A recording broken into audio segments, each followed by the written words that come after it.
Voyager à tout prix, immigrer à tout prix, chers résilients. Faites très attention. Aujourd'hui, je vais partager avec vous l'histoire de ce jeune homme qui pèse 5 millions de francs CFA. Oui, tu as bien compris, 5 millions de francs CFA. Donc, installe-toi très bien pour écouter cette histoire vraiment terrible. Il faut faire très attention à qui on donne son argent lorsqu'on pense immigration. Les réseaux qu'on entend, oh, le réseau du Canada, oh, le réseau des États-Unis, le réseau de la France, les gens courent, ils donnent l'argent. Résultat des courses, pas des visas, pas d'argent, au bord du suicide. Et c'est l'histoire de ce jeune homme-là qui a tout misé dans l'immigration en Angleterre. Et il se retrouve arnaqué. 5 millions de francs CFA qu'il a cotisé pendant des années. Ça dit que les gens sont les criminels dehors, je vous assure. Il y a des gens qui méritent d'être fouettés, enfermés à vie tellement ils causent des méfaits terribles à des pères d'enfants, des jeunes hommes, des gens qui peuvent se suicider tellement ils sont dépassés par les événements. Donc restez connectés parce que cette histoire-ci, c'est l'histoire de beaucoup de personnes. Vous allez voir, beaucoup tombent dans ces pièges-là et ne le disent même pas. Parce qu'on va dire que donc tu avais même l'argent comme ça et tu ne disais pas.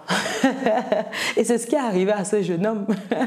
Avant d'aller plus loin, je suis Chimène Nana, je suis maman, je suis entrepreneur, je suis investisseuse et j'accompagne des personnes qui souhaitent investir, qui souhaitent lancer une activité génératrice de revenus. Donc si c'est ton cas, va sur businessetreussit.com, onglet prendre rendez-vous. Bloque ton crayon et ce sera l'occasion de partager. Et pour les personnes qui souhaitent qu'on investisse ensemble, vous avez la possibilité en allant sur académie, sur businessetreussit.com, vous complétez vos informations et vous rejoignez le train déjà en marche. Pour terminer, il y a ce livre Vivre et réussir en France qui vous prépare à l'immigration en France. Vous avez des tips sur comment bien vous installer, comment gérer avec un nouveau système, quels sont les accompagnements, les aides disponibles. Et par la suite, si ça fait déjà un moment, vous avez comment mieux investir, comment épargner, comment progressivement atteindre votre autonomie financière. Les clés sont dans ce guide. Je vais mettre le lien dans le descriptif de cette vidéo. Et il faut savoir qu'il y a également la chaîne YouTube Vivre et réussir en France qui a vu le jour après la sortie du livre. Et là-bas, je ne parle que d'immigration, immigration en France.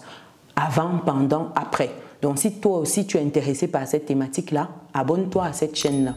Après cette parenthèse, revenons sur notre sujet. C'est l'histoire d'un jeune homme qu'on va nommer ici Kirikou. Oui, je ne vais pas citer son nom. Kirikou veut aller à tout prix en Occident. Il souhaite aller pour les études. Il a fini ses études. Après, il a commencé à travailler. Il s'est replongé en fait dans de nouvelles études. Et l'idée, c'était d'aller poursuivre ces études-là en Angleterre.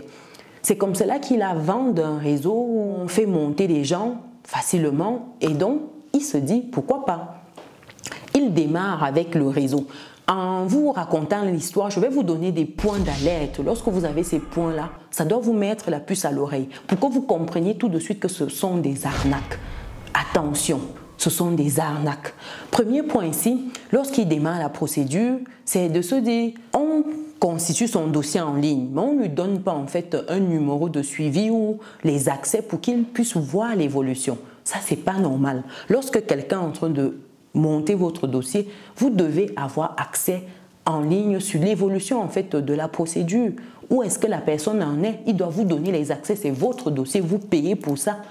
Et quelqu'un qui vous dit, deuxième point ici, de payer l'établissement chez lui. Attention, ça veut dire quoi? Ça veut dire que lors de la démarche, il vous a trouvé un établissement suivant le domaine où vous allez étudier. Par exemple, médecine, il vous trouve un établissement en médecine. Il faut payer par exemple la préinscription. Le gars dit que vous versiez à son niveau et pas directement à l'établissement avec le RIB de l'établissement ou via un proche qui est sur place parce que certains ont même des proches. Le gars dit non, non, non, il insiste pour que le gars verse les sous dans son compte. Pourquoi faire? Quand c'est des situations comme ça doit vous alerter tout de suite. Ça doit vous faire tilt.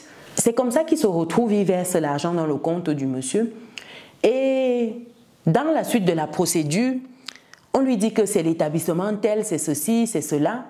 Il se rapproche de l'établissement via ce proche-là qui est en Angleterre et on lui fait savoir qu'il n'y a aucun nom dans la base de données par rapport à cette formation-là. Et tout de suite, ça les interpelle. Quand il se rapproche du gars, non, c'est parce qu'il y a ci, la liste n'est pas encore bouclée, non, il y a ça, etc. C'est du baratin. Il endort et à la fin, il perd encore ça de vue. Ça, c'est une autre erreur qu'il commet. Troisième erreur ici, quand Comme il y a cette situation-là, il reçoit le lien en lui disant que voilà le lien de l'établissement. Il clique dessus, rien ne se passe. Jusque-là, ça ne l'interpelle pas. Il poursuit, on lui dit oui, vous devez compléter, il y a besoin pour poursuivre la procédure, vous devez donner encore X somme, débloquer une autre somme. Il redébloque l'argent. Il ne sait pas où en est sa procédure. C'est comme ça qu'il fait confiance, il fait confiance. À la fin, on lui dit que voilà, on a quasiment finalisé, il faut que tu envoies en fait l'avant-dernière partie pour qu'on gère une fois et la seule chose qui reste c'est le visa et quand le visa sort, le petit chouïa restant, on va récupérer et toi tu prends ton passeport parce que généralement le gars il te donne ton passeport, toi tu lui donnes l'argent. Donc vous faites ça. Il dit ok, mais sauf qu'entre temps il ne sait toujours pas où en est sa procédure, il a donné son passeport et c'est tout. Ils avancent, c'est comme cela qu'un matin, à force d'harceler, parce qu'il ne donnait plus signe de vie. Troisième situation ici, c'est quand le gars ne donne plus signe de vie. Inquiétez-vous, il ne donne plus signe de vie. Le gars harcèle, mais où est-ce que ça en est? Les rentrées académiques listées, on a déjà passé 2-3 rentrées, mais qu'est-ce qui se passe avec mon dossier? Non, ne t'inquiète pas, ça prend un peu plus de temps, il y a ceci, il y a les nouvelles listes qui vont arriver, donc ne t'inquiète pas. Et c'est comme cela qu'un matin, à force de le harceler, et il y a son beau-frère également qui va voir le responsable de cette affaire pour le menacer en lui disant que voilà, si tu as déjà mangé l'argent de mon fils, il faut le libérer, etc. Sinon, patati patata, il le menace copieusement. Et le lendemain, bizarrement, 2 jours après, le gars l'appelle pour lui dire que c'est sorti. Ton visa est bon, passe récupérer. Et quand on lui dit passe récupérer, lui, il est à Bafoussam. C'est sorti à Yaoundé. Le gars tout confiant, le visa est là, on lui dit seulement que c'est là, prépare seulement le petit montant qui reste et puis on gère. Le gars, quand il entend ça, c'est comme si tous ses capteurs disparaissent. Il check ses proches directs en famille et amis que le visa est sorti, tantine, le visa est sorti, ses proches directs. Et c'est comme cela que la même journée-là, il commence à vendre ses affaires. Il est là, il a un studio, il a équipé son studio, il commence à tout vendre. Il est déjà en mode acheter de nouvelles fringues, jeter les anciens qui n'ont pas pu être vendus, etc. Brader sa télé, il a tout bradé dans son logement. Je vous assure que quand le gars raconte l'histoire, ça dit qu'il était dans un état second. Dans sa tête, il se voyait déjà en Angleterre. Il brade tout dans le logement. Une fois que c'est fini, on a fait son sac en 2 jours. C'est-à-dire que le jour là et puis le lendemain, il est déjà en train de prendre la route de Yaoundé. Dans sa tête, il sait que c'est son dernier. C'est-à-dire il a déjà dit au revoir à certains proches. Il part avec 2 personnes. C'est pour dire, une fois quand il récupère, il continue seulement. Aéroport direct. Et la parenthèse qu'il fait, c'est que ils achetaient déjà le billet en ligne également. À la dernière minute, la personne qui achetait le billet, c'était un proche en Angleterre justement qui devait prendre le billet parce qu'ils avaient déjà réglé les dernières affaires ici. Ils avaient acheté le nécessaire, ils avaient même fait le sac pour envoyer à la personne qui est là-bas. Donc, il avait vendu toutes ses affaires, le reste, il avait distribué. Donc, tout était en ordre pour son voyage.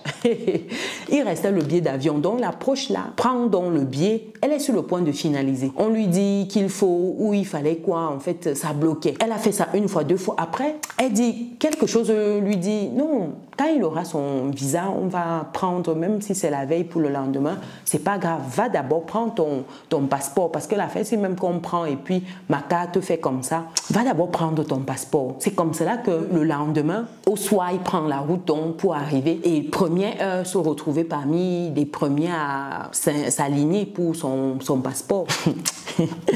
Quand il arrive, il s'aligne, on lui donne le passeport. Et il y a une question bizarre qu'on lui pose. On a l'impression que son passeport est dans des objets perdus ou retrouvés. Mais bon, il ne fait pas attention. Il se dit que voilà, il n'a pas bien compris parce qu'il est tellement déjà parti dans son esprit qu'il n'analyse plus. Quand il récupère son passeport, la joie peut l'étouffer tellement il est heureux. Il décale un peu, il est sur le point de partir. Il faut quand même qu'il voit l'intérieur. Il ouvre le passeport. Il n'y a pas de visa dedans. Et Anti, la sorcellerie. Ça veut dire que le gars a failli avoir AVC. Il est resté comme ça, il était perdu pendant des minutes. Il se dit, mais je suis où là? C'est au bout de 5 minutes, 5-7 minutes qu'il réalise même qu'il a Yaoundé, il est devant leur ambassade et tout. Il n'arrive pas à croire. À un moment, une autre idée qui a traversé son esprit, c'était de partir. Et ce qu'il a retenu, c'est juste qu'il n'avait même plus 10 000 francs CFA sur lui parce qu'il avait tout vendu, tout donné. Et son billet devait être acheté. Donc, il partait vraiment En définitive, lorsqu'il était en route, il disait « Oh, les routes, les cassées là, c'est la dernière fois qu'on va me secouer comme ça dans une voiture. » Quand il bâche même, on dit que « Ah, bâchez-moi, c'est la dernière fois que vous allez me bâcher comme ça parce que où je pars là. » Il se disait ça dans son cœur. Il dit que quand il a pris son passeport, il n'y avait pas de visa. Il a failli devenir fou. Quand il est reparti dans sa ville à l'ouest Cameroun, le gars est resté isolé pendant des mois. Tellement, il n'arrivait pas à croire, il a fondu. C'était comme s'il était maladif. Pourtant, il n'avait pas de problème. C'est émotionnellement que le gars était brisé. Voilà les choses de l'immigration. Vous voyez comment le gars, jusqu'à la dernière minute, a fait ça dur. Et quand il appelle, il lui dit que « Ah, c'est bon, alors, on se retrouve alors. » Il a fait comme si de rien n'était. Il dit que « Ok, je viens prendre le reste. » Quand il lui dit que « Mais comment tu peux me faire ça? » C'est vrai. Comment il ne t'a pas donné le visa là? Mais qu'est-ce qui s'est passé? C'est le gars qui s'exclame encore plus que lui. Il dit qu'il allait devenir bête. Dans son esprit là, où il va croiser ce monsieur-là, il dit que c'est le sang qui va couler. Vous voyez où on en arrive pour une affaire de visa? Il dit que c'est le sang qui va couler si ce gars ne rembourse pas ses 5 millions de francs CFA. Aujourd'hui, il en parle avec un peu de sourire, mais sur le moment, ce n'était pas ça, il avait fondu. Imaginez, vous avez tout vendu. Vous faites comment? Et des histoires comme ça, j'en ai entendu autour de moi indirectement, et ça, c'est une histoire vécue, parce que c'est un monsieur aujourd'hui qui vient me voir parce qu'il veut immigrer en France. Il veut entamer une démarche maintenant pour la France, quelque chose de propre, de correct, parce qu'il sait que j'accompagne. Il a vu des personnes qui sont parties grâce à mon accompagnement autour de lui. Donc c'est comme ça qu'il vient et il se confie à moi. Et je me dis, waouh, c'est chaud quoi, c'est chaud. Vous imaginez? En tout cas, qu'est-ce que vous en pensez de cette histoire, cher résilient? Est-ce que vous avez déjà eu des gars frappés autour de vous? Ces affaires de réseau là, faites très attention. Scrutez à la loupe avant de donner votre argent. C'est souvent l'argent de la sueur du front.